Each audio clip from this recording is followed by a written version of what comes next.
Well, thank you very much. And welcome all of you back from lunch. I wish you happy digestion process. I hope very much that the topic of rising illiberalism will not interfere with the process. Now, we will have a very distinguished panel. Our main speaker is Voldemar Tomos, who started his career in the Estonian government, but then he spent about 2 decades within the Open Society Institute, where he was responsible for higher education projects. And as such, he is probably the person who is most familiar with the higher education landscape in post-communist countries, but his expertise goes much beyond that. He has been involved in projects on Middle East, North Africa, Nepal, and many other parts of the world.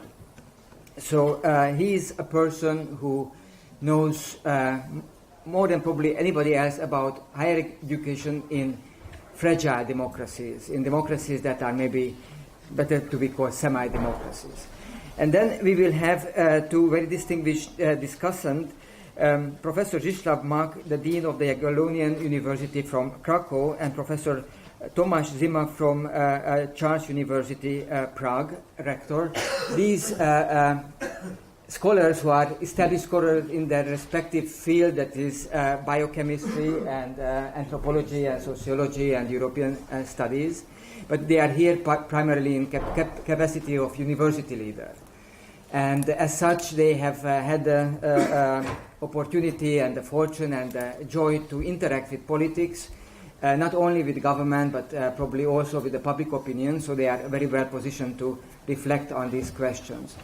As a short introduction, let me just say that although all of us here are from Eastern Europe, it would be a mistake to equate illiberalism with this region. The region is very diverse. There are big differences between countries, there are big differences within countries, and between different periods. The second point is, however, that we should be speaking about this issue partly in this context, because the backsliding is probably most spectacular exactly in this part of the world.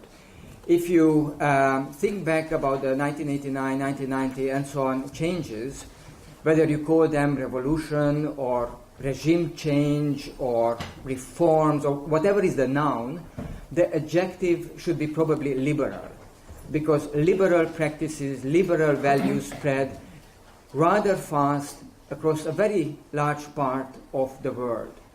And then, to some extent, we see today the opposite. Now, of course, illiberalism is a political and perhaps philosophical concept. We will mainly be talking about higher education policies, but I think you can grasp to some extent this abstract concept within the framework of how universities work. So without further ado, let me give the floor to Voldemar. Good afternoon. Just how to handle this so that I can perform all the necessary moves with my hands and resources. Now, when I was sitting here just a little earlier, something came to my mind. I remembered something my old friend Masateru Baba, a Japanese sociologist from Nagano, once told me, and he repeated. He said, "Valdemar, investment into higher education is investment into consumption." Investment into higher education, and it's so putting higher education in the sphere of entertainment industry. So, and that reminded me I should perhaps not be too entertaining here. So I should avoid that. But then Paul is coming in and is telling me, "Valdemar, don't be too smart." So I have this difficult choice to be made where I'll locate myself, avoiding to become overly entertaining and not too smart either. I'll try my best. So, well, the question is, how do we face new challenges from the rise of illiberalism? And I was thinking over it and thinking. I said, a really simple answer is, after 20 years, or actually almost 30 years in higher education, I said, I don't know. But what I would like to do, I would like to start from one example, go through a little bit of a theoretical and conceptual side, and come back to another example, and end up in a document which really shows, and that's, I think, smuggled out of Kremlin. I don't know exactly how it reached me, but it very clearly shows how illiberalism works. It's detailed. It shows, what is their problem. And I will show that, and then perhaps we can have a discussion why it doesn't really work as some people want it to work, and suppress intellectual work in societies. But I would like to start from an example, and that's a little earlier one, from Russia. And that happened in 2008. There's an institution which is somewhat similar to Central European University. And I think there are no secrets here, even, I think, it went through media at that point. So it's called European University St. Petersburg. So it happened in February 2008, early 2008, that European University St. Petersburg, independent school, graduate school of social sciences, accepted a relatively small grant from the European Commission to do some training on awareness on elections.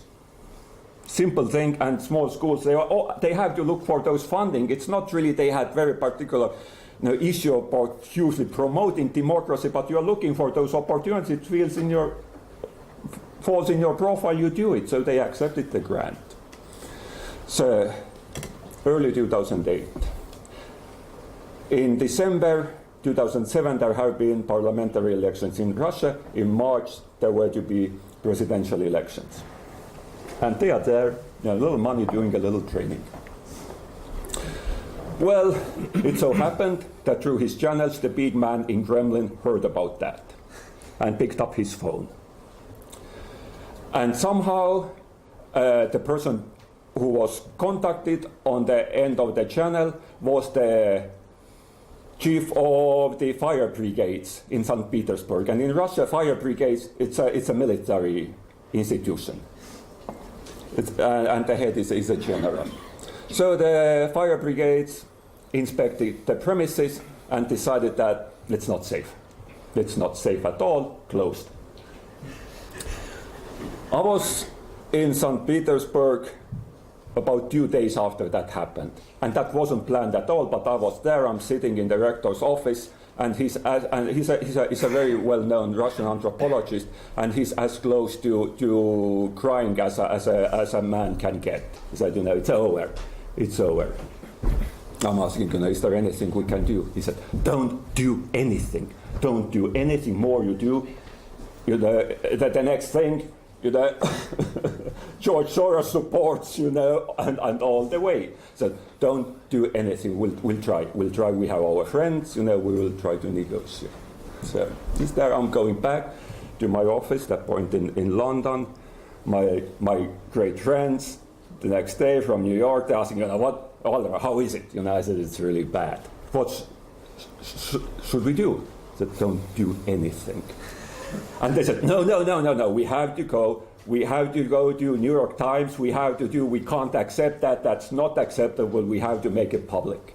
And I said, you cannot fight the big man on his own territory. Don't do anything. And very reluctantly, they accepted that.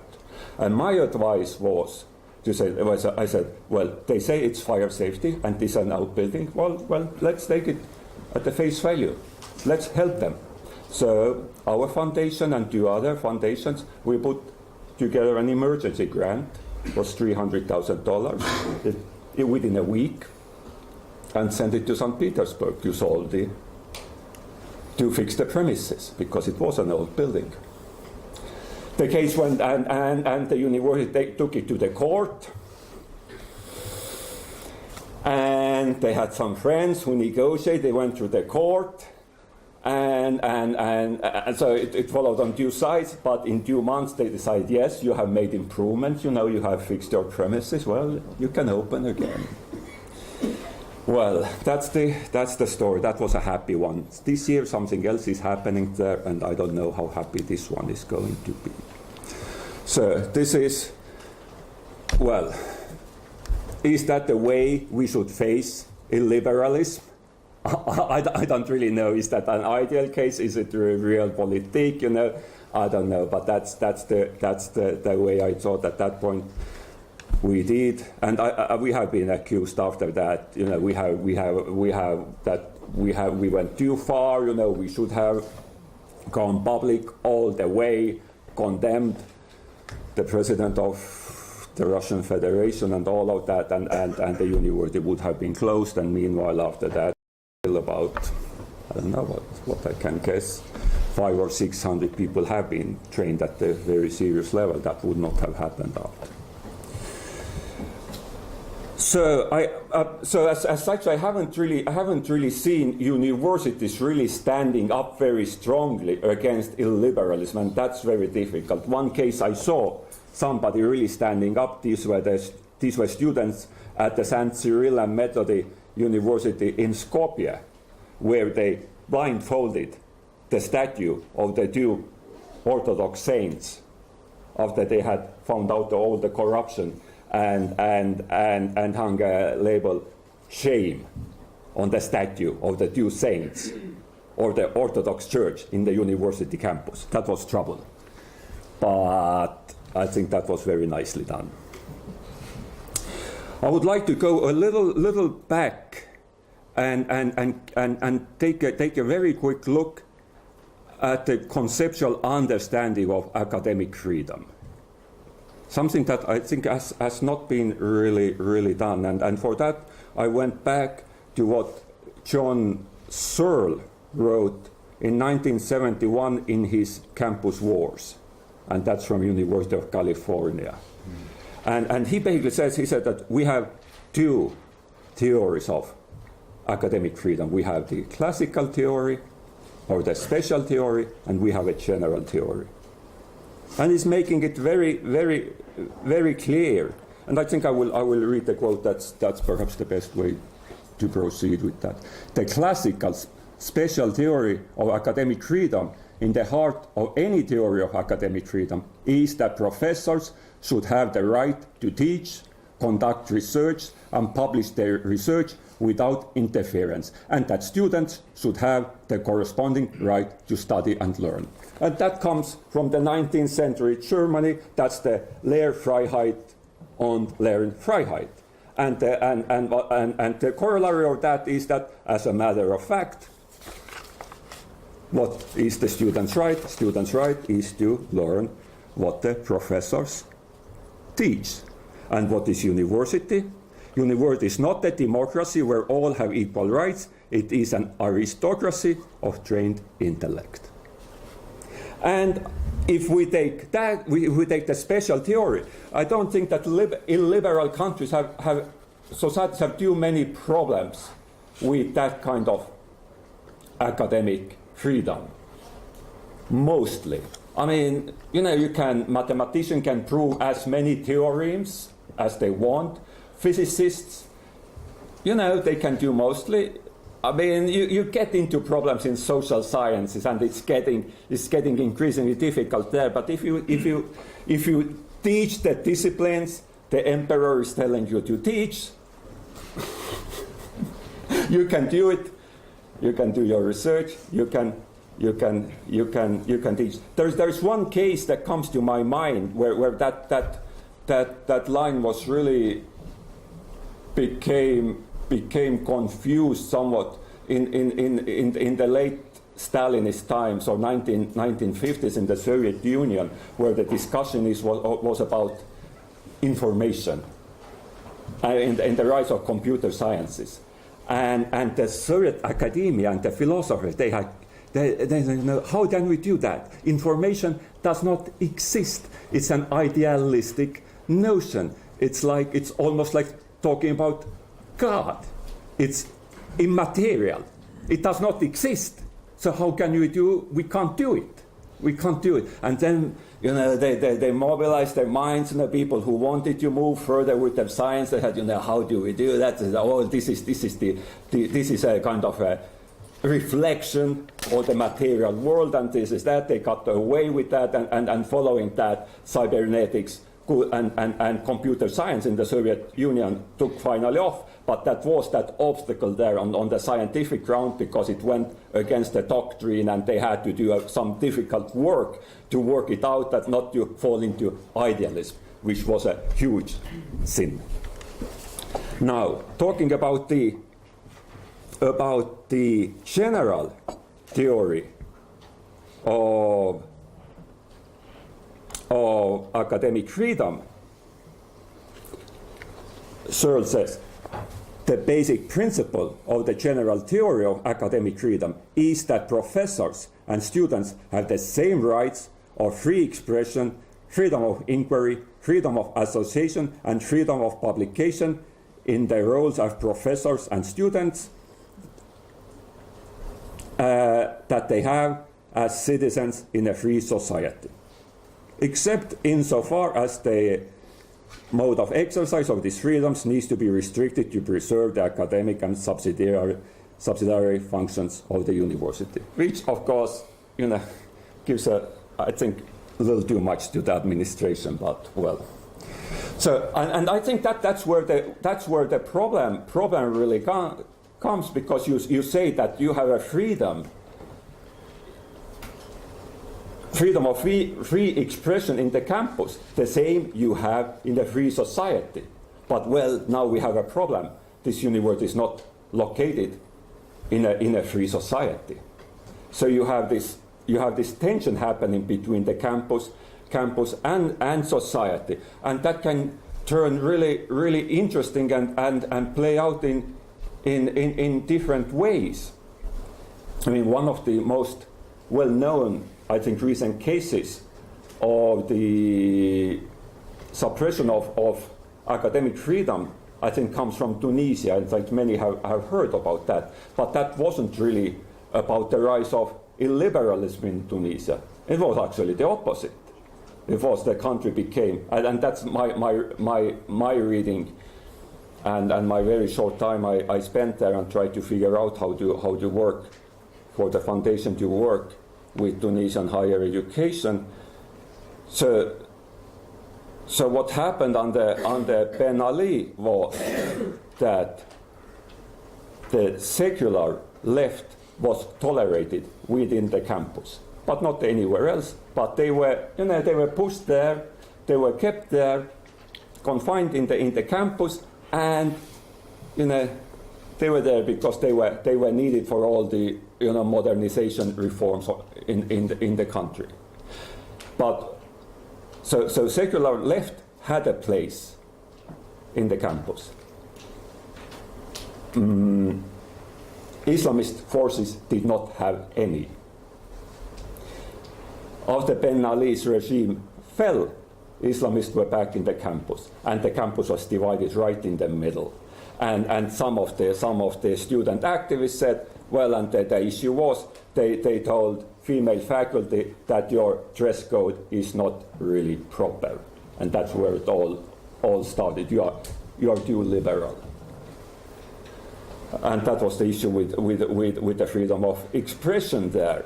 Now, when I was there, and I was talking to various students and student organizations, and one thing I wanted to ask, I was like, is there any way we can bring and establish a dialogue between these two groups, the secular left and the Islamic student organizations?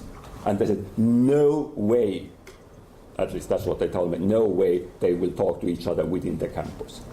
No way. If you take them perhaps out of the campus and do something outside of the campus, you can succeed, but not within the campus. And I haven't really returned to that. Another example of expression I had, I don't know whether, how freedom, how should we call it? It's not really academic freedom, but one day I was in Bohra in Nepal, and smoke was still in the air because Mao student activists had burned down the university library. because they were unhappy about something. So I think it takes a little bit of learning really to learn for students how to and how to accommodate and how to have those discussions within the campus, and how do you build that society, inclusive society within the campus, which you wish the larger society to express. Now, so things would be relatively easy if university would have the home of science. That would be simple, and only science. But my guess is that it certainly is not like that now, and most likely it never was. I think one day, historically, at some point, science entered university, and it's not the only thing universities are doing. So there are people who are asking to purify science in a way, to separate science and politics, so that we don't have those blurred lines and things would be easy. And there is this interesting paper I found by American political psychologist Philip Tetlock, and he's talking about the scientific hell in the early 70s. I think goes back to 72. He's talking about the scientific hell. He said when we get too close to the political, when politicals invade science, we are going to the hell, because nobody would believe me. But from the same era, we have Alvin Weinberg, who is saying, well, we cannot clearly distinguish between the two, because there are always values. There are always, when we are talking about policy issues, this is not value-free. This has consequences. There are choices to be made. There are choices to be discussed. We cannot reduce that to the level of science as such. So it's getting really difficult. How do you balance these things? But it's really interesting if we look at the history of European university. We are talking about science, which is value-free, and so on and so forth. But when you see, you also see that this institution of science has been legitimizing national elites and the nation state, and that's getting really tricky. And that's, I think, the reason why we have in Europe Bologna process as a very imperfect instrument, and nothing stronger than that, because the member states have been very reluctant giving any authority to the European Union on issues of higher education, because it's so important for the purposes, not science, which is universal, at least by definition, but because of the legitimation and reproduction of the nation state. And that's where the problem really is. Meanwhile, what we have seen is the huge growth, even if we leave aside and even if we accept that science can operate as Merton said, it should, value-free, and so on and so forth. University has grown so large that it's not only the home for science. There are so many other intellectual activities, creative writing, poetry, painting, all kind of expression happening there. Higher education has grown to the extent, Bara mentioned Indonesia earlier, over 40%, 45% of the age cohort is entering higher education, even in low middle income countries.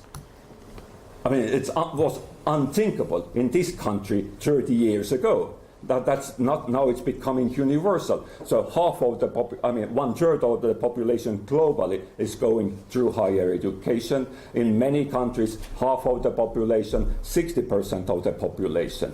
So what it really means is that, in my view, is that higher education, if it ever was, but it's not it is not exploring through the instruments of science, society, and nature, and learn the way to handle it, but higher education as such, it's actively creating the world through all of its intellectual activities, and that's makes it really interesting. It's actively creating the world we are living in, because pretty much everybody who's making any intellectual contribution anywhere in life is going through higher education, and that makes it vastly complex and certainly not unidimensionally scientific, but that's also makes it very important for political regimes, and particularly illiberal regimes, and who want the world to have been shaped in their particular way, who do not agree that, well, you come together in your free society and you discuss what you want to look it like. He said, they will say, be man and his friends, if I can say like that. They say, well, we know what the country should look like. We have our central committee. We have discussed it. We know what we want to do, and now we are going to do it. And you will go and do it. So that takes me really to this interesting document. I would like to say a few words about that. So it's dated as February 2014. It's in Russian. It's a report. It's coming from the Russian Institute of Strategic Research. And then it says Center Aktualnej Politiki, which should be translated almost as a center for realpolitik. But it's a center of real politik, which is not exactly that. But it says there are a few interesting things. First, of course, it says in the very introduction, it says something about how they perceive the work I did and some of my colleagues did. So what's going on? And the report is about Russian research institutions and higher education institutions as related to foreign funding and the impact of that funding, and how they read it and what the dangers are. So here they say, the primary financial resources of several of such institutions are the United States of America, the United Kingdom, and the North Atlantic Treaty Organization, either directly or either through private foundations related to these governments and security services, such as we know. The greatest, the most active of such, most active sources of funding of that sort have been the MacArthur Foundation, Carnegie Corporation, I think it translates as National Endowment for Democracy, and Open Society Institute. Well, that's making it very clear we are directly related to CIA, which until I read that, I really didn't know. So, and then there are methods, how they say it works. So how the impact is being made through between the funding and the social impact. This is about forming public opinion, creating a pool of experts who then represent particular view, foreign view, and ideological and methodological positions, preparing staff for higher education, but also public service, ideological and informational impact on federal, regional, and local levels of power, and through all kind of contacts and media and so on. And most interestingly, it's a collection of information that feeds back into security agencies. So that's the way. So certainly these research institutions are being perceived as having a huge impact, reaching wide and far in the society, and turning really it in a different way. And then I would like to, as my final point, reach about the charges or the sins of a particular person I happen to know personally, very well-known Russian political scientist. So what are his sins as a recipient of that funding and having worked with organizations like ours? I'm not reading his name, although that's not he's a very well known. So what this scientist is saying, according to the report, he's suggesting that the main limitation in the development of Russian foreign policy is the concept of sovereign democracy in Russia. And that's, according to this report, this is very bad. And this political scientist argues that accepting the idea of Russian sovereign democracy puts serious limits on the development of Russian foreign policy and causes its stagnation. And in such a manner, the report says, one of the most renowned political scientists in the country and the dean of political science faculty of a prestigious Russian university appears as a direct channel of the idea of the necessary democratization and liberalization of the political institutions and economy in Russia, according to the Western example. And the government's choice to defend its sovereignty and limit foreign impact is an obstacle to such modernization. Right. So when I looked recently, the day before yesterday, I looked at I searched and Googled some of these people I know. 3 years later, they still have their jobs. In 1938, they would have been shot. In 1953, 25 plus 5, but they have their current positions. The question is why? Why, after that damaging report, going through all the channels, to my understanding, having discussed it in Duma, the liberal forces cannot really take a full revenge.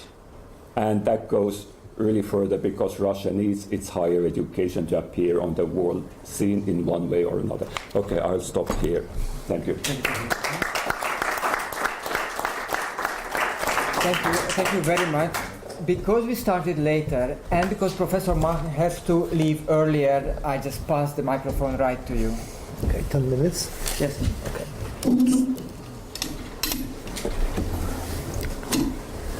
Okay, thank you very much. Does it work? Yes. Okay, Yeah. Thank you.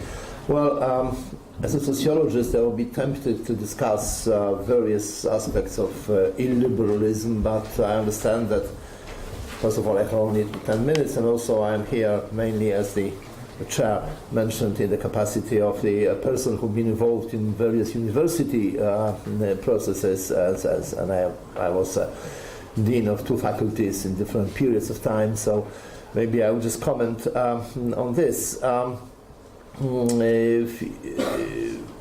sure you remember from yesterday what Radek Sikorski said about quite a few bitter remarks about the condition of Polish education and science. And I don't agree with everything he said, but of course, generally there is a lot of truth in his rather negative diagnosis. On the other hand, I would not say, and also Radek did not say so, that there is an immediate danger in the whole process of transformation from liberal democracy to illiberal democracy in Poland, that there is an immediate danger for universities or for higher education. I don't see that. I don't see any processes that would necessarily crush the basic pillars of liberal institutions. On the other hand, which was also what Radek said yesterday, you may remember he mentioned that there is a new university law under preparation. In fact, it has been prepared, it has been presented by the Minister of Science and Higher Education, and then the whole question is whether it will be accepted by the Parliament or not, and if not, whether the situation will just continue as it is, or whether the ruling party, characteristically called Law and Justice, whether the ruling party is actually preparing its own version of the university law, because the Minister of Science and Higher Education happens to be, although he is also from right wing of the political scene and he is in coalition with Law and Justice, he is not himself a member of the party, and people who are closer to the power elites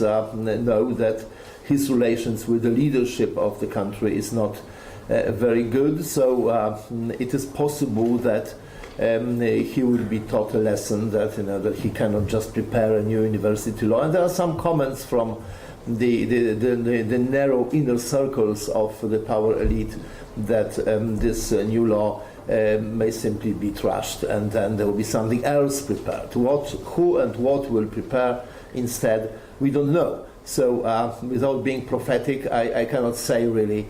Perhaps a year from now, if I have an opportunity to speak about this, I will speak about something different reality. But at the moment, universities are still, I would say, liberal institutions, even if in Poland the word liberal has a rather peculiar connotation. It has nobody in the most people who speak publicly don't want to be called liberals.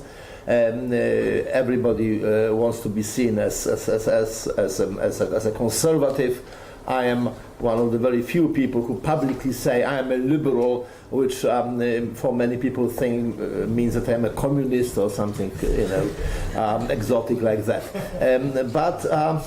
So one has to mention this because of course language also matters. So I would say, of course, all I'm going to say now refers to big public universities. The situation may be more difficult in those higher education institutions which are under direct control, for example, of Ministry of Defense, because they have their own regulations, and it is easier for the government to intervene directly in their internal affairs. The new university law, which, as I said, has been prepared and has been drafted and presented, actually maintains the principle of academic freedom and liberal values, and when Voldemort was mentioning certain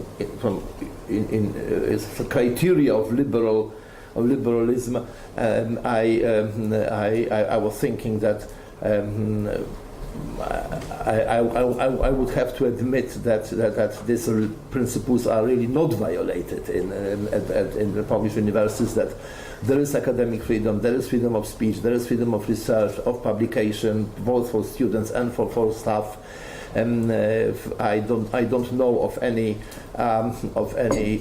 problems in this respect, like someone not being able to do research of some kind, or not being able to publish, or losing a job or something. Another thing, though, is that in the Polish system of science and education, most of the funding comes from the public money.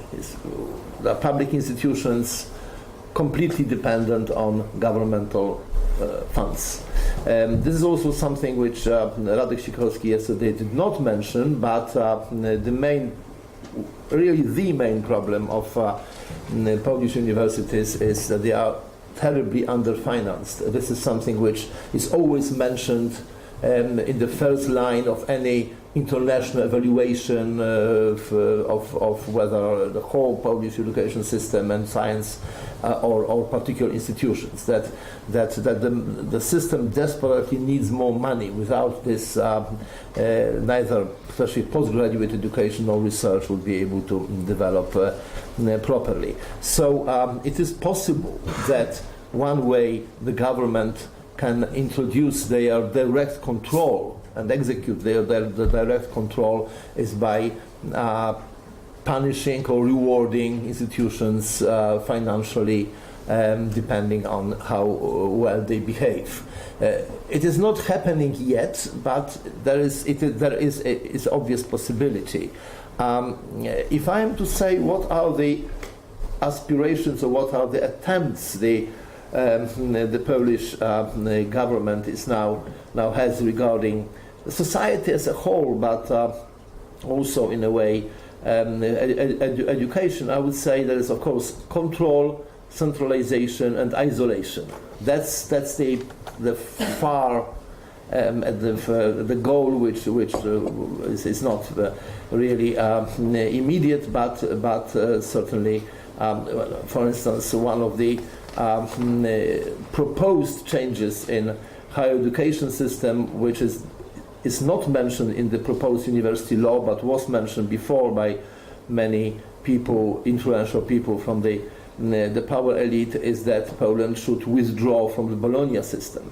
And allegedly because of inefficiency of Bologna system, but in reality it's also sometimes openly admitted, in order to stop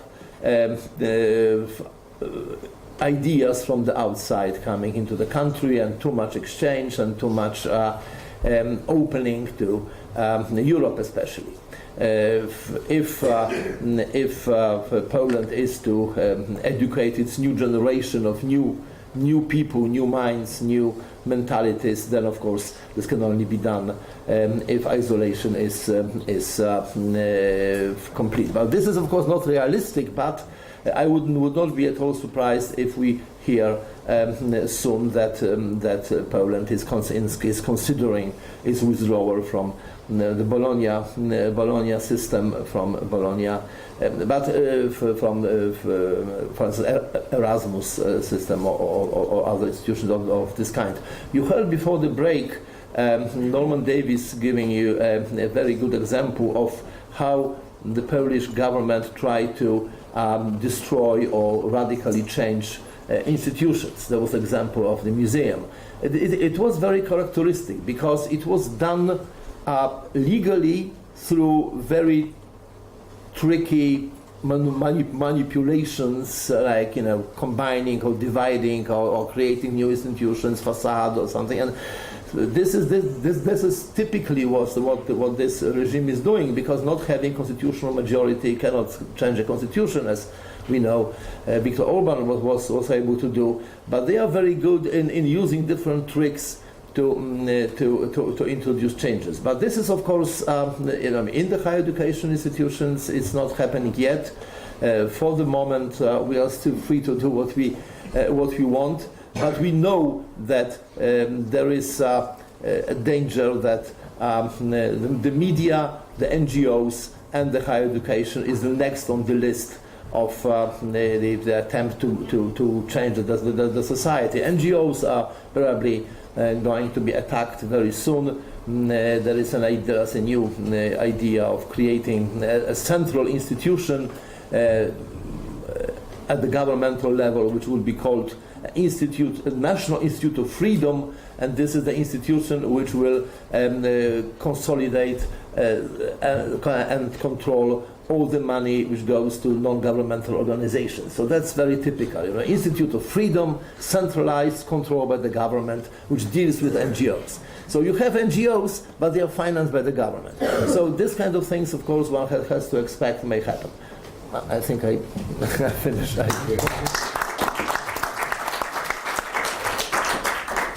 Let me invite Professor Thomas Zimmer to go.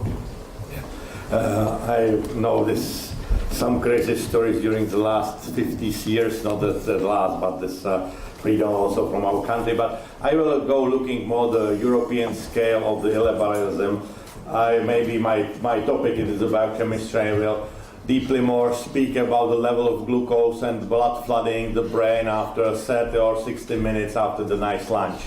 But we are the universities and celebrating the 25th anniversary of Europaeum, which we doing the intensive work, plan many and do act in many seminars, lectures, other activities.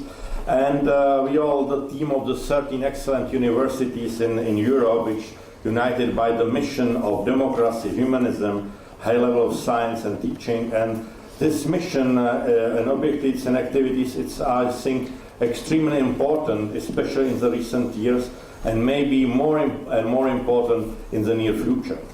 The European Union and Europe has faced some serious changes. Most of us sincerely believe in the EU, in its values and principles, and the reason why we should cherish this fantastic project and unique project. However, sometimes the European institutions themselves do not make it easy to promote the EU legacy. Extensive bureaucracy, often unnecessary regulation environment. Now in the Parliament, I'm discussing with our members and the chair of the legislation of European Parliament 2 days ago. Now it's preparing some law that we should pay for references in the journals. Yeah. Yeah, it should be crazy. Yeah. It's on the list, on the agenda of European Parliament. Yeah. European University Association, now it's pressing to delete it, and I spoke because Professor Svoboda, it's our alumni, and it's chairing the legislation committee of European Parliament. It is a crazy story, it's one example. And also sometimes the arrogance that comes, in effect, contributed to the increase of skepticism in some of the European people toward that the EU reflects example and results. We are in the Britain, the referendum is done the last year, and nobody knows happens if it be the hard, soft, or what will be coming for a future cooperation. But I think that it's extremely important that not only on the level of European, we keeping the students and the other audience of our mission, the protection, the Europe principles, democracy, openness, humanism, and this value it's which only rarely hears about from the media or politicians. The specific yellow rather than empty phrases. It is important to discuss the current European and global issues and such challenges. One of them is the topic of illiberalism. Sadly, we witness the rise of illiberalism in Europe more than before in the last decades. Why that is? Europe was in the last decade had twice crises, economic and immigration crisis. The lack of reflection and attempts to seek long-term cure and easily found solution connected with the deepening of economic division and fears of citizens of unknown results in the growth of populism. We see it on an everyday basis in the Central and Eastern Europe, but also in the Western Europe. And finally, we see it in the United States of America as well and in other parts of the world. If economic crisis is more or less temp migration represents a serious issue and we are failing to respond in a balanced way to the causes of migration and its consequences. We have the limited capacities in Europe, it must be clearly said. Therefore, we need a focus on what it is and what we could and that we can do to help. We need to ask, why are people forces or choose to flee their country? It will be war conflict, it will be starvation, drought, other reason, healthcare issue now. It's a 5% of the Yemen population have the cholera. It's growing extremely during the last months. Yeah? 5% of all population in Yemen have the cholera. It's terrible. So in which, where? Yemen, in Yemen. It's growing during the last month, it's 30% more. And if the situation was we expected, it will be the biggest epidemic in the world now, and in the last decade. And what we can do about it? We should above all support, I think that's critical, the establishment of democracy in this country. And the second, I think that the investment, when you mentioned that it's investment for education, not your sentence, but other people mentioned that investment to education, it is losing money, but I think that the investment for education, it is critical for the developing the society, but developing industry, developing all human mankind. And it's maybe the investment for the educate the people in these countries, in the countries or outside of these countries. They have educated and have some vision for the futures.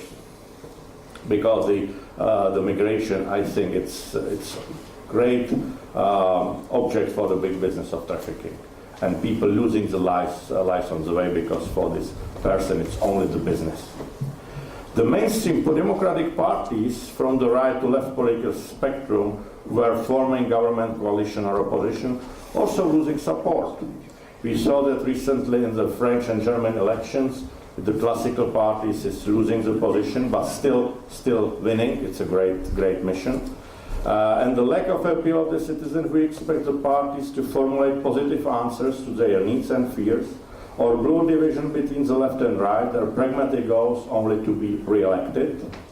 Whatever, in this price are opening doors to the parties or movement on the extreme based on populism and xenophobia. Let us be specific for the moment. We have the election in October 20, and the most popular party, according to opinion polls, is political movement called Yes, Ano in Czech, established and owned by the multimillionaire Andrej Babiš. Their program, empty phrases, short vision, short mission, short strategy, only we will do better if we will receive the responsibility.